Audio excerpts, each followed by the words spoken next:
Varicose veins కి సరైన చికిత్స కోసం సంప్రదించండి ఎవిస్ హాస్పిటల్. నమస్తే రమగారు. నమస్తే జయ. రమగారు, ముక్కోటి ఏకాదశి దగ్గరలోకి వచ్చేసాం. చక్కగా ఉత్తర ద్వారాలు తెరుస్తారు, స్వామివారిని దర్శించుకుంటాం కదండి. తిరుమల తిరుపతి అయితే కిక్కిరిసిపోతుందంట రమగారు. అవును, 10వ తారీఖు దగ్గర నుంచి 19వ తారీఖు వరకు అసలు హోటల్స్ దొరకకపోవటం, చాలా ఇబ్బంది పడతాం. కానీ ఎలా అనిపిస్తుంది ఆ రోజు వెళ్ళాలి. ఆ టికెట్లకు కూడా బుకింగ్ పెట్టారుగా, లాస్ట్ మంత్ డిసెంబర్ లో పెట్టేశారు. అవును, బుక్ చేసుకున్న వాళ్ళు చేసుకున్నట్టే. నేను కూడా మంచి రెడీ అయ్యాను, కానీ వేరే ఆ ట్రిప్ ఐడియా తోటి మానేసా. ఓకే, అదే స్వామివారిని చూడాల్సిందే. ఎంత జరగన్నా ఉండనివ్వండి, ఏదన్నా జరగనివ్వండి, అదొక ఆశ ఉంటుంది కదా. అవును, ఇక్కడ మనకున్న దేవాలయాల్లో కూడా కొన్ని ఆలయాల్లో ఉత్తర ద్వారం తీస్తారు. శ్రీనగర్ కాలనీలో కూడా తీస్తారు. అవును, ఆ శ్రీనగర్ కాలనీలో ఉత్తర ద్వార దర్శనానికి గణపతి కాంప్లెక్స్ నుంచి ఉంటుంది లైన్. అవును, అంటే దేవాలయాల్లో అవకాశం ఉండటం కూడా ఉత్తర ద్వారానికి అవకాశం ఉండాలి. అటువైపు స్వామివారిని వేయించేపు చేయించి అక్కడి నుంచి దర్శనమిస్తారు. ఎవరెవరి అవకాశాన్ని బట్టి వాళ్ళు సమీపంలో దేవాలయాల్లో, మన అన్ని దేవాలయాల్లో ఒక రోజుకే ఉంటుంది. ఈ వేళ వేయించేపు చేస్తే రేపు తెల్లవారు మళ్ళీ మార్గళి సేవకి వెళ్ళిపోతాడు అయ్యవారు. తిరుపతిలో మాత్రం 10 రోజుల పాటు. ఎందుకంటే గారు భక్తుల కోసం అంటారా? మన సౌకర్యార్థమే. అటువైపు నుంచి దర్శనం అరేంజ్ చేస్తారు. మన అవకాశమే, అంతకంటే ఏముంది, మనమే కదా, మన కోసమే భగవంతుడు ఆయన ఎందుకు వచ్చాడు భూమి మీదకి, అంతే, మానవ మాత్రల కోసమే వచ్చాడు. కాబట్టి అక్కడ అవకాశం మరి ఇది వరకు ఉందో లేదో జ్ఞాపకం లేదు నాకు. ఇటీవల కాలంలో అలా మేము ఒక సంవత్సరం భద్రాచలం వెళ్ళాం ముక్కోటికి. ఎన్నేళ్ల క్రితమో మా పెద్దబా ఉన్నారు, 1991లో 90లోనో ఏమో, ఏనాడో. తర్వాత ఎప్పుడు నేను ఏ క్షేత్రానికి వెళ్ళే సాహసం చేయలే, కొంచెం తక్కువే. ముక్కోటి ఏకాదశి మామూలుగా మనకి ఏకాదశులు అన్నీ విశేషమైనవి. అవును, ప్రతి ఏకాదశికి దానికి ఒక ప్రత్యేకమైన పేరుంది, ప్రత్యేకమైన విశేషము. నెలలో ఆ రోజున తప్పకుండా ఉపవాసం చేయటము, తర్వాత ఏదన్నా దానం చేసుకోవటము, జాగరణ చేయటము, ద్వాదశి నాడు పారణ చేయటము విధానంగా చేసుకుంటాం. ఏకాదశి రోజు దానం కూడా ఉంటుందా రమ్మగారు? చేసుకోవచ్చమ్మా, మంచిది. మంచిది దానం చేసుకుంటే, అవకాశాన్ని బట్టి. అంతే, లేదా ఏకాదశి నాడు ఉపవాసం ఉంటే ద్వాదశి నాడు పొద్దున్నే భోజనం చేసి అప్పుడే ఏ బ్రాహ్మణుడికో లేదా సాటి వాళ్ళు ఎవరికైనా బట్టలు తాంబూలం దక్షిణ ఇస్తే మంచిది, విశేషమైన క్రియ. ఈ ప్రత్యేకంగా మన తొలేకాదశి ఎంత విశేషంగా చేస్తామో, అక్కడి నుంచి ఉత్థాన ఏకాదశి ఎంత విశేషంగా చెప్పుకుంటామో, వాటికంటే ఇంకా అమోఘమైనది ముక్కోటి ఏకాదశి. వాటికంటే కూడా ఈ ముక్కోటి ఏకాదశి నాడు ముక్కోటి దేవతలు వాళ్ళ ముక్కోటి దేవతల్ని దర్శించిన ఫలితం లభిస్తుందని, ముక్కోటి దేవతలు స్వామివారిని దర్శించడానికి వస్తారని, వాళ్ళ దేవతలకి కూడా ఈ సమయంలో దర్శిస్తే అమోఘమైన ఫలితం కలుగుతుందని, మానవులు మనకెంత అమోఘమైనది లభిస్తుంది. దేవతలే అలా అనుకుంటే భావిస్తే మనము అదే మనది ఇంకా కదా. అంతే. అయితే వైకుంఠ ద్వారాలు తెరవబడతాయని చెప్తారు. మామూలుగా వైకుంఠమట మనకి పురాణాల్లో ఎక్కడుందో తెలీదు.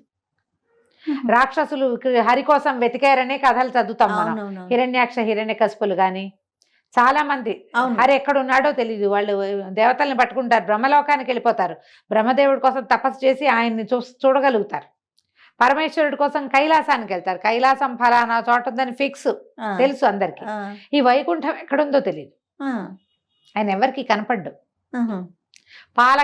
కడలే కనపడుతుంది, దాని మీద ఉన్నవాడు కనపడ్డు. ఆయనతో ఒప్పుకుంటేనే ఆయన చూడగలుగుతారు. వీళ్ళు నన్ను బ్రహ్మాది దేవతలు నన్ను చూడాలనుకుంటున్నారని ఆయన సంకల్పించి వీళ్ళకి కనపడాలి అని భావిస్తేనే చూస్తారు, లేకపోతే లేదు. అందుకేనేమో కదా రమ్మగారు, మనం తిరుమల దర్శనానికి కూడా మనం అనుకుంటే వెళ్ళమట, ఆయన రమ్మంటే, ఆయన అనుమతిస్తేనే వెళ్ళగలుగుతాం మేము. అవును, అది చాలా ఖచ్చితమైన రూల్. ఆయన వైకుంఠానికి కూడా అంతే పద్ధతి. బాగుంది. ఎవరి దారిని వాళ్ళు నడుచుకుంటూ వెళ్ళిపోవడానికి, కైలాసానికి ఋషులు మునులు రాక్షసులు దైత్యులు దానవులు సమస్తమైన వాళ్ళు వెళ్ళిపోతారు. ఆయన ఒప్పుకుంటాడు ఎవరినైనా సరే. భోలా శంకరుడు ఈయన ఒప్పుకోడు అట్లా. ఈయన ఒప్పించాలంటే ముందు ఆయన్ని మెప్పించాలి, మనం ప్రసన్నం చేసుకోవాలి. అట్లా అప్పుడు ఈ ప్రత్యేకమైన దినం రోజున, అంటే ముక్కోట ఏకాదశి నాడు వైకుంఠ ద్వారాలు వాటంతట అవి తెరుచుకుంటాయి. ద్వారాలు తెరిచి స్వామి అక్కడ దర్శనమిస్తాడు అందరికీ.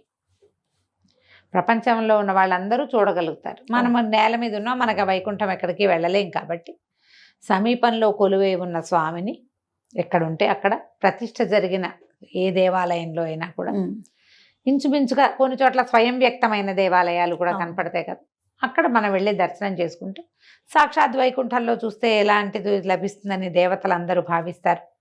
అందులో కొంతైనా మనకి లభిస్తుంది. ఈ పవిత్రమైన రోజున ఉపవాసం చేయటం, తర్వాత తెల్లవార్లు జాగరణ చేయటం వైకుంఠ ఏకాదశికి, మర్నాడు పొద్దున ద్వాదశి నాడు పారణ చేసి ఎవరైనా ఒక బ్రాహ్మడికి భోజనం పెట్టడం, అప్పుడు మనం భోజనం చేయాలి. ద్వాదశి ఘడియలు దాటకుండానే మనం ఇది పూర్తి చేసుకోవాలి. ఏటా చేసేది. ఇది వరకటికి మనకి ఇప్పుడు వచ్చిన తేడా ఏంటంటే, ఇది వరకు ఏదో ఒక గుడికి వెళ్ళి ఒక దర్శనం చేసుకుంటే చేసుకున్నట్టు, చేసుకోకపోతే ఇంట్లోనే ఒక దండం పెట్టుకున్నట్టు. తెల్లవారు 6 నుంచి ఇంకా 6 కంటే ముందే కూడా నా లెక్క అయితే 6 టీవీ పెట్టామంటే అలా అన్ని దేవాలయాల్లో వైకుంఠ ద్వార దర్శనాలు అమోఘంగా అవుతాయి. చక్కగా భద్రాచలం దగ్గర నుంచి చూపిస్తారు, ఈ ఒంటిమిట్ట రామాలయాలు అవి చూపిస్తారు.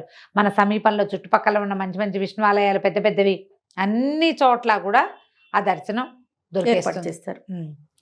ఈ సోషల్ మీడియా వచ్చాక మనకు వచ్చిన అద్భుతమైన వెసులుబాటు ఏంటంటే, ఏ దేవాలయంలోనూ మనం అంత స్పష్టమైన దర్శనం చేసుకోలేకపోతాం.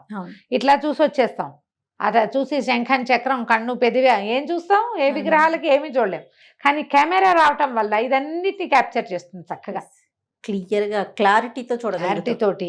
అయ్యవారి కిరీటంలో ఎన్నెన్ని వజ్రాలు, ఎన్నెన్ని కెంపులు, ఎన్నెన్ని వైఢూర్యాలు ఉన్నాయో. ఆయన ఇటు నవ్వాడా, ఏ బుగ్గ పైకి లేచి నవ్వు మొహం కనపడుతోందో. హారతి ఇచ్చేసరికి నేత్రాలు పైకి కిందకి అవుతున్నాయి. అన్ని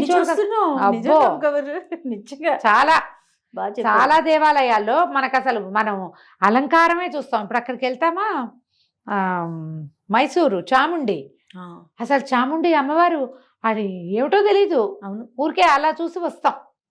చిట్టి ప్రతిమ అమ్మవారి బుజ్జి జింతే ఉంటుంది, అలంకారం ఎంత ఉంటుంది, కన్ను పొడుచుకున్న అదేమిటో తెలియదమ్మా. అక్కడ 5 నిమిషాలు 10 నిమిషాలు నుంచుంటే ఏదో ఒక రేఖా మాత్రంగా స్వరూపం కనిపిస్తుంది. మన కెమెరా వచ్చాక ఆ చిట్టి జేజి ఆవిడ కళ్ళు, ముక్కు, మూతి, పెదవులు, నవ్వు చక్కగా పువ్వు కాయ ఏమేం పెట్టారో అవన్నీ.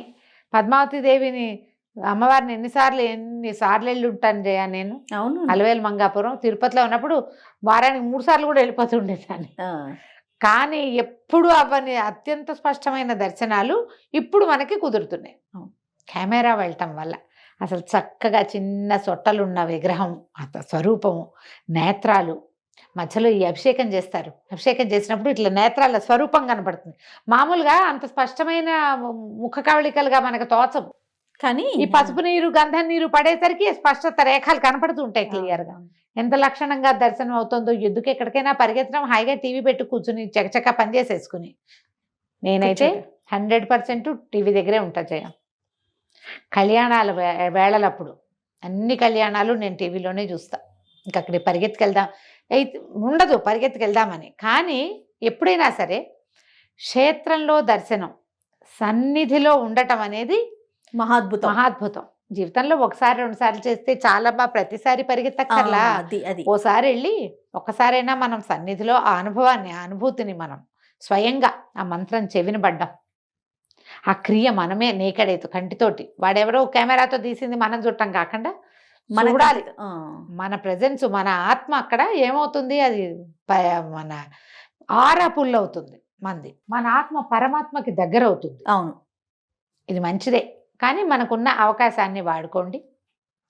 ముక్కోటి ఏకాదశి అత్యద్భుతమైన ఏకాదశి. ఒకవేళ ఇన్ని ఏకాదశుల్లో ఈ నెలకు వచ్చేటువంటి 2, 2, 12, 24 ఏకాదశుల్లో మీరు ఏ ఏకాదశి నాడు ఉపవాసం ఉండకపోయినా, మీకు కుదరకపోయినా, ముక్కోటి ఏకాదశి నాడు ఉపవసించండి. కనీసం అన్నం మానేయండి. ఇంకేదైనా భిన్నం తినండి. మాత్రలు వేసుకుంటారు, మందులు వేసుకుంటారు, పని చేసుకుంటారు, అలసిపోతారు, కాబట్టి ఆకలికి ఉండలేరు. చిన్నపిల్లలు ఉన్నారు, మీకు పెద్ద వయసు ఉంది, ఏ కారణమై ఉన్నా కూడా ఏదైనా ఒక భిన్నమైంది తినండి. ముక్కోటి ఏకాదశి నాడు సాధ్యమైనంత తక్కువ మాట్లాడండి. వీలైనన్ని సార్లు హరినామస్మరణ చేసుకోండి. ఏదో టీవీలో అది మోగుతుంటే కనీసం ఓసారైనా కన్ను దాని మీదకి వెళ్తుంది. ఏదో గోవింద నామాలు కానీ ఏమైనా అట్టి పెట్టుకోండి, అవి వింటూ ఉంటాం. భగవన్నామస్మరణ చేయటము అత్యద్భుతమైన ఫలితాన్ని ఇస్తుంది. నువ్వు చూసినా చూడకపోయినా, గుళ్ళోకి వెళ్ళినా వెళ్ళకపోయినా, ఉపవాసం చేసినా చేయకపోయినా నామస్మరణే భగవన్నామస్మరణే అత్యద్భుతమైన ఫలితాన్ని ఇస్తుంది ఈ కలికాలం. ఈ కాలంలో. వీలైనంత నామస్మరణ చేసుకోండి. అవకాశం లభిస్తే ఏదైనా ఒక దేవాలయానికి వెళ్ళి దర్శనం చేసుకుని రండి. ఏకాదశి ఎలా వచ్చింది ఎట్లా అనేది మనం ప్రతిసారి చెప్తూనే ఉన్నాం. అవును, చెప్తూనే ఉన్నాం. అందుకని ముక్కోటి ఏకాదశి ప్రాశస్త్యము ఇంకా అలా కాకుండా కనీసం ఇట్లా చేయండి. పర్వదినాలలో సాధ్యమైనంత తక్కువ మాట్లాడి ఎక్కువ భగవన్నామస్మరణ చేసే అవకాశాన్ని తీసుకోండి. ఈ 10వ తారీఖు మొత్తం ఉపవాసం ఉంటే 11వ తారీఖు ఉదయం 12 గడియలు దాటకుండా భోజనం చేయండి. ఎవరైనా కుదిరితే కనుక ఎవరికైనా భోజనం పెట్టండి. ఒకవేళ అలా మన ఇంట్లో భోజనం పెట్టే అవకాశం కుదరకపోతే ఏ దేవాలయంలోనో అన్నదాన ఇవి జరిగిన చోట, ఎక్కడో చోట అన్నదానం జరిగే చోట కొంత అమౌంట్ని అక్కడ పంపించండి. అన్ని చోట్ల అన్నదానం జరుగుతుంది. మీ పేరున జరిగినట్టే, మన ప్రయత్నంతో జరుగుతుంది కాబట్టి అట్లా ఏదైనా చేసుకోవచ్చు. ద్వాదశి నాడు మీరు ఇది ఇవ్వచ్చు, మన మోయిని ఇవ్వచ్చు. ఎలా మన స్వయం పాకం ఇస్తాం, ఎవరికైనా స్వయం పాకం ఇవ్వచ్చు, వస్త్రాలు ఇవ్వచ్చు, పళ్ళు ఇవ్వచ్చు, ధాన్యం ఇవ్వచ్చు. పైగా ఇది మనకి ఈ కాలం కాబట్టి, ధనుర్మాస కాలం కాబట్టి, ఈ కాలంలో మీరు విశేషంగా ఏది ఇచ్చినా ఫలితం లభిస్తుంది. తర్వాత సాధారణంగా అందరికీ ఏమని ఉంటుందంటే ఒక ప్రశ్న ఉంటుంది. దేవాలయానికి వెళ్ళాం, అక్కడ ప్రసాదం పెడతారు, తీసుకోవచ్చా తీసుకోకూడదా? ఉపవాసం కదా, ప్రసాదం ఏముంటుంది సాధారణంగా? వెణ్పొంగలి, చక్కెర పొంగలి, పులిహోర, దద్దోజనం ఉంటాయి. దేవాలయ ప్రాంగణంలో తింటే తప్పు లేదు. అది అన్న రూపంలో అన్నంతో చేసిన ఏ ప్రసాదమైనా కూడా తప్పులేదు. దేవాలయంలో అక్కడ మీరు వెళ్ళిన గుళ్ళో ఏది ప్రసాదం అని చేతిలో పెడతారో కళ్ళకద్దుకుని నోట్లో వేసుకోండి. సాన్నిధ్యంలో ఉన్నప్పుడు తప్పు లేదు. అది ప్రసాదమే, అది అన్నంగా భావించద్దు. స్వామివారి ప్రసాదం వారికి నివేదింపబడింది. సూక్ష్మాంశంలో స్వామి గ్రహించింది. అది పవిత్రమైపోయినట్టే. దానికి బియ్యపు భావన అవి ఏమి ఉండవు. ఇంకా ఆలోచించకుండా ప్రసాదం తీసుకోండి. మీరు ఇంటికి తెచ్చి కవర్లో ఇది తింటే మాత్రం తప్పు. అది చెయ్యొద్దు. సన్నిధిలో తీసుకోవచ్చు. ఓకే, చేతులు మారితే దాని రూపం మారిపోతుంది. లోపల అయితే మాత్రం తప్పకుండా తీసుకోవచ్చు. ప్రసాదంగా తీసుకోండి. ఫలహారం చేయొచ్చు. చక్కగా ఈ ముక్కోటి ఏకాదశిని సుసంపన్నం చేసుకోండి. ఏడాదికి ఒక్కసారే వస్తుంది. తప్పకుండా రమ్మగారు, ఎక్కడ కుదిరితే అక్కడ దేవాలయ దర్శనం చేసుకోండి. అయితే రమ్మగారు, అన్నం మాత్రం తీసుకోవద్దు, ఇంకా తప్పకపోతే భిన్నంగా ఏదైనా తినండి అని చెప్తా ఉన్నారు. దీనికి ఏమైనా ప్రత్యేకమైన కారణం ఉందా? మురాసురుడిని సంహరించడానికే ఏకాదశి శక్తి బయటకు వచ్చింది స్వామివారిలోంచి. ఆ మురాసురుడు బియ్యంలో దాక్కున్నాడని చెప్తారు. అందుకని ఏకాదశి నాడు ఈ బియ్యం తినకూడదు అని. అందుకే ఈ కథ అంటే మనకి పురాణోక్తమైన గాథ అయితే ఇదే. అందుకు తినకూడదు. నేను అనుకుంటా జయ, ఊరికే లోపాయికారిగా చెప్పడం అన్నమాట. ఇది నెలలో 15 రోజుల్లో ఒక భాగం, రెండో 15 రోజులు రెండో భాగం కదా, అంతే. కనీసం 2 సార్లైనా నువ్వు తినేది మానేయాలేమో ఆరోగ్యానికి. ఆరోగ్యరీత్యా అన్నం మానేయాలి, నిరాహారంగా ఉండాలి. నిర్జల ఏకాదశి కూడా ఒకటి ఉంది, అసలు నీరు కూడా తీసుకోకూడదు. సాధ్యమైనంత లిక్విడ్ డైట్ మీద ఉంటే హెల్త్కి మంచిది. అవును, మానవులు ఆరోగ్యంగా ఉండడానికి ఇది ఒక విధానం. ఒకటి ఏకాదశి, రెండోది పౌర్ణమి, అమావాస్యల్లో కూడా ఇదివరకు భోంచేసేవాళ్ళు కాదు. నెలలో 4 ఉపవాసాలు ఉండేవాళ్ళు. నెలకి 4 ఉపవాసాలు ఉండటం మంచిది ఆరోగ్యానికి. అంతే కదా. అంతే. ఈ మురాసురుడు బియ్యంలో దాక్కోవటం వల్ల ఈ బియ్యం తినద్దని చెప్తారు. అదే విధానం.